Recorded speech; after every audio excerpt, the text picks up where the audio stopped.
Selamat siang Bu Ana. Siang Bu Sari. Gimana kabarnya Bu Ana? Saya baik. Bagaimana dengan Bu Sari? Ya, semoga baik ya. Semoga kita dalam keadaan sehat semua ya Bu Ana ya. Nah, di sini saya dengar Bu Ana ingin melakukan coaching ya? Iya, hari ini saya mau melakukan coaching dengan Bu Ari. Oh, dengan Bu Ari.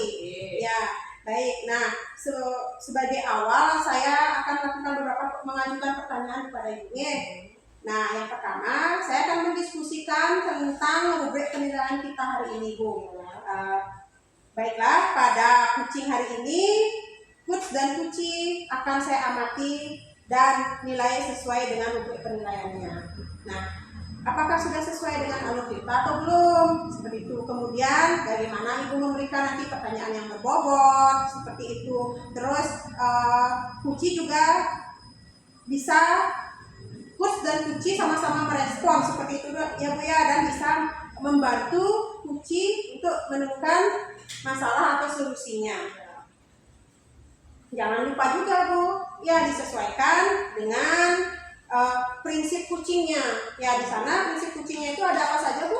Ada kemitraan, ya benar sekali Bu. Terus ada proses kreatif dan memaksimalkan potensi. Seperti itu ya Bu ya. Nah, pertanyaan yang berikutnya saya akan tanyakan kepada Ibu adalah kompetensi apa yang akan Ibu kembangkan saat coaching nanti Bu?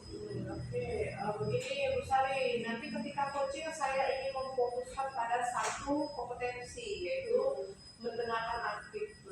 Mendengarkan aktif ya. Nah, yang kedua di sana, bagaimana? Ya, kompetensi yang bagaimana yang ingin Ibu kembangkan secara spesifik saja Bu? Oke, yang ingin saya kembangkan seperti yang saya sampaikan tadi itu adalah mendengarkan aktif. Jadi saya lebih banyak mendengarkan atau menyimak jawaban dari coaching. Seperti itu ya. Nah, yang terakhir Bu Ana, indikator yang bagaimana yang Ibu inginkan dalam proses coaching hari ini? Yang saya inginkan dari proses coaching nanti itu adalah coach saya itu bisa menemukan sendiri atas permasalahan yang dia sampaikan, yang dia hadapi saat ini. Baik. Ya, itu dulu ya Bu ya. Nanti saya ingin setelah nanti Ibu coaching dengan Bu Ari, nanti kita akan bahas kembali. Siap. Baik Bu Ana. Ya, terima kasih Bu Sari. Ya, terima kasih Bu Ana.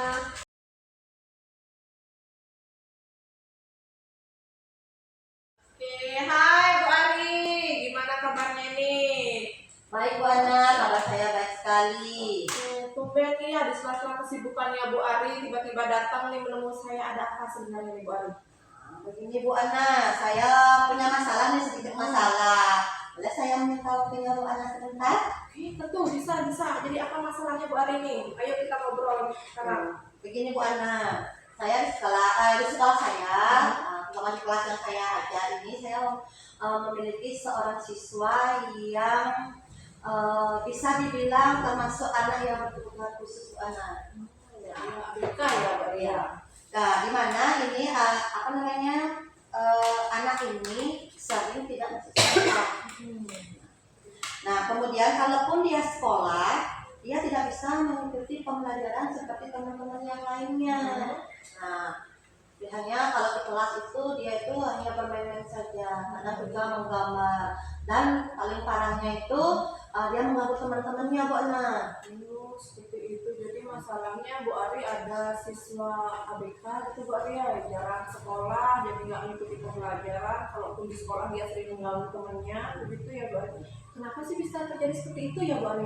Nah, itulah permasalahannya Bu Ana. Saya juga sebenarnya kurang mengerti. Nah, Bu Ana, di kelas ini kalau saya perhatikan anak didik saya ini sukanya hanya menggambar saja. Dia tidak Bu Ana, tidak bisa menulis lah sebenarnya, karena dia sendiri tidak hafal dengan huruf. Oh iya. Terus tindakan Bu Ari selanjutnya ini bagaimana Bu Ari? Nah, tindakan saya Bu Ana semenjak beberapa bulan belakangan ini, kira-kira 2 bulan lah ya Bu Ana ya. Saya ini udah mengajarkan anak didik saya ini atau melakukan pembelajaran itu tidak sama dengan teman-temannya. Saya fokuskan dia untuk belajar mengenal beberapa huruf dulu, kemudian saya juga mengajarkan menulis angka, tapi ketika proses itu sudah terjadi, dia menulis angka sampai 30, ke atasnya itu macet lagi Bu Ana. Gitu. Oh, jadi melihat fenomena itu, apa yang sudah Bu Ari lakukan? Kan saya di sini kan sudah melakukan bimbingan ya Bu Ana, bimbingan seperti itu. Nah, tapi karena dia malas lagi untuk sekolah, itu yang jadi permasalahannya. Seperti itu. Jadi menurut Bu Ari dengan melakukan bimbingan itu, apakah sudah efektif atau sudah berhasil Bu Ari? Kalau menurut saya sih belum berhasil Bu Ana. Nah, karena belum sepenuhnya berhasil ya. Ketika saya sudah mengajarkan beberapa huruf dan ketika menuliskan beberapa angka, itu dia masuk, tapi kan sekarang belum bisa saya bilang sepenuhnya belum berhasil itu karena siswa ini jarang ke sekolah, jadinya saya itu nggak bisa membimbing dia dengan fokus. Oh iya, jadi masalah yang selanjutnya ini adalah siswa ini yang jarang datang ke sekolah Bu Ari ya. Jadi kalau melihat kejadian itu, apa usahanya Bu Ari ini melihat kejadian bahwa siswa itu jarang ke sekolah lagi Bu Ari? Nah, di sini kalau untuk usaha saya Bu Ana, saya sudah berusaha menghubungi anak tersebut melalui telepon orang tuanya, ya. Tetapi ketika saya ingin berbicara kepada anak tersebut, dia tidak mau berbicara dengan saya. Kemudian orang tuanya menjelaskan, padahal paginya tuh anak ini mau berpakaian seragam, udah mandi, udah berseragam, udah siap ke sekolah. Tapi ketika udah mau diantar, nangis lagi Bu Ana, tidak mau katanya ke sekolah. Jadi orang tuanya ini tidak berani memaksa. Oh iya. Dari situasi seperti itu Bu Ari, perubahan apa yang Bu Ari inginkan dari siswa Bu Ari ini? Kalau untuk perubahan, yang pertama itu saya ingin anak ini biar mau hadir ke sekolah dulu Bu Ana. Sekolah ya. Mau hadir aja dia dulu ke sekolah. Udah sangat sudah sangat membuat saya senang. Nah, kemudian kalau ketika dia udah mau hadir, nanti istilahnya saya bisa jadinya fokus untuk mengajarkan anak ini untuk beberapa huruf dan angka. Jadi langkah apa yang Bu Ari akan lakukan Bu Ari supaya anak ini mau ke sekolah agar Bu Ari bisa membimbing anak ini di sekolah Bu Ari? Pertama langkahnya itu pasti saya akan melakukan pendekatan dengan anak didik saya ini dan orang tuanya dengan berkunjung ke rumahnya. Ada rencana lain Bu Ari selain itu Bu Ari? Mungkin kalau rencananya selain itu saya juga akan berkonsultasi atau berkolaborasi dengan senior saya, yaitu guru kelas 6, karena menurut saya senior saya ini kan pengalamannya pasti sangat banyak dalam menghadapi siswa yang seperti ini Pak. Berarti ada dua opsi ya Bu Ari, rencana Bu Ari untuk melakukan pembimbingan kepada siswa ini. Nah, sekarang pertanyaannya, kapan nih Bu Ari akan lakukan rencana Bu Ari ini? Baik Bu Ana, kalau untuk rencana besok bisa saya lakukan Bu Ana, karena kebetulan besok itu kan ada jam pelajaran agama. Jadi saat itu jam mengajar saya itu kosong. Jadi saya bisa melakukan itu besok dengan berkunjung ke rumahnya. Oke. Baik. Kalau itu kan sudah secepat mungkin berarti Bu Ari ya. Berarti sekarang target berhasilnya rencana Bu Ari ini kapan? Kalau untuk target mungkin seminggu itu sudah cukup Bu Ana. Oke, seminggu ya. Seminggu berarti dalam seminggu itu kita lihat nanti perubahan atau progres dari anak ini, Bu Ari ya. Oke. Nah mungkin nanti setelah seminggu itu saya ingin dengar kabar baik dari Bu Ari terkait siswa Bu Ari ini Bu Ari. Ya, baiklah Bu Ana, tentunya nanti setelah